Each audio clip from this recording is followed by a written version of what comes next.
For the past several years, the Hamas terror organization has been ruling the Gaza Strip, supported by Iran and Hezbollah. For this entire period, thousands of rockets and mortars have been fired at Israeli civilians. Hamas invests much money and efforts to build terror infrastructure in civilian areas and underground throughout the Gaza Strip. Hamas has developed sophisticated smuggling methods. For several years, Hamas has been digging tunnels under the Sinai-Gaza border in order to smuggle weapons, ammunition and explosives, all supplied by Iran. Hamas has camouflaged the openings of these tunnels under the guise of civilian housing, factories, greenhouses and mosques. Tons of explosive materials, powerful explosive devices, rockets, RPGs, grenades, assault rifles, missiles and anti-tank rockets have all been smuggled through these tunnels and stored in these civilian homes, mosques, schools and hospitals.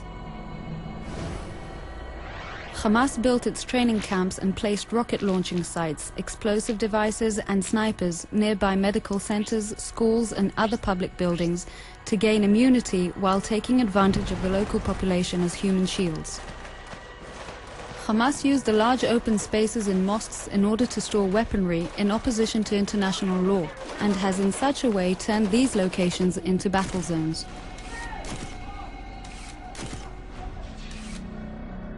The use of women, the elderly and children is built in the terror strategy of Hamas.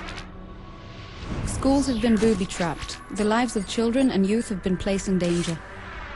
Schools and educational institutes have been turned into rocket and mortar launching sites.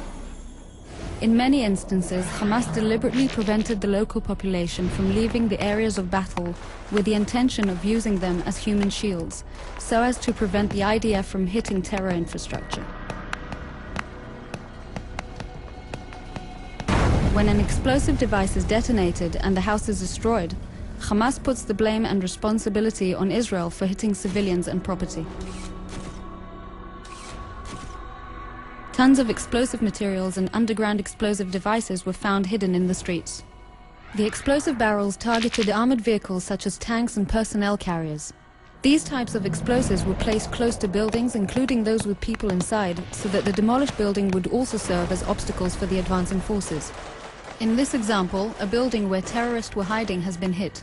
This caused secondary explosions in the adjacent building, making it collapse due to the many additional explosive devices hidden inside.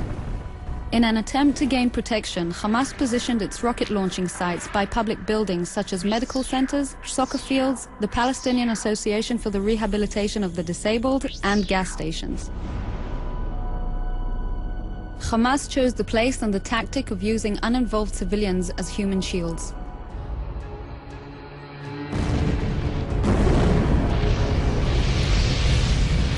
This map and other findings are all evidence of how Hamas purposely built its terror and combat network as an inseparable part of its civilian infrastructure.